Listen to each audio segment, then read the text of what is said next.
We'll start by who you are as an architect and how do you define yourself by what you do? Okay. I have to say that first of all, we are a group of friends. We met working for Enzo Piano in Genova, and Tommaso Principe and me, we decided to found OBR because we couldn't resist to the unstoppable desire to take part in design competitions. So we started OBR as a collective, and now we are a team of 25 architects, open to different multidisciplinary contributors. But I would say that what we like more is to take part in projects that are dealing with the social programs where you are asked to create the sense of the community, but also enhance the individual identities through architecture. Maybe you can share with us your best experience or your best project in transforming the environment or serving the interests of a community. Well, it's a difficult question because each time the project is a collective experience, and probably the one that I like to remember is the one that we are developing in India, in Jaipur, where we are taking part in a project where we are working with the local community. And in Jaipur we don't have any industry of building. So the point was to create something in which you can really enhance the work and the life of the people who are working there and living there.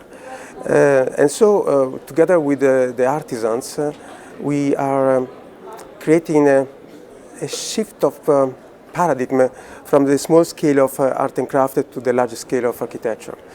And so the experience for us is interesting because it is something that is not done for Jaipur, but by Jaipur somehow. Wonderful.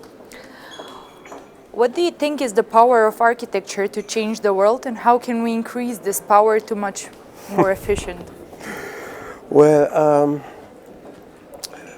I don't think that we can change the world, but I believe that we can improve it. This is our responsibility. And I remember an interview by Paul Rabinot to Michel Foucault.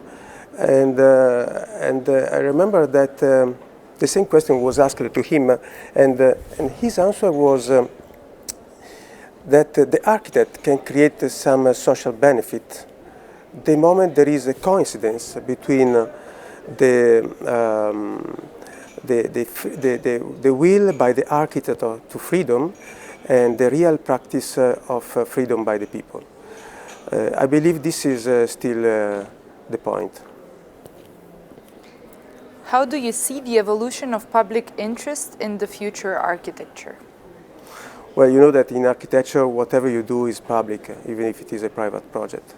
Architecture is not a book that you can also not read and put wherever.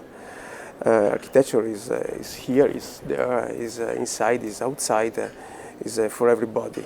And I think this is also the paradox of the architect who deals with the private sector, because you are paid by one, but you work for many. How does the future of architecture looks like to you? Well, working in OBR, we are converging to an idea of architecture as something which is a collective process, a cooperative, evolutionary process, which is connected to the idea of serendipity. You know, when you find something that you are not looking for, but you discover because you are in a status of research. This happens if you develop the art of listening, if you work with the others, if you belong to something which is bigger than you, which is the reality. And this is a process that you undertake crossing the borders, taking risks, of course, also making mistakes, but each time exploring the future and investigating the unknown, which is the only place where we have to go if you have to go somewhere. Nice one. What is your message to young people wishing to become architects? I would say to them to do whatever they like. If it is a small table or a large master plan, doesn't matter. The same attitude should be spent in what you do. And I would say choose your masters, but follow yourself. Listen, but not obey.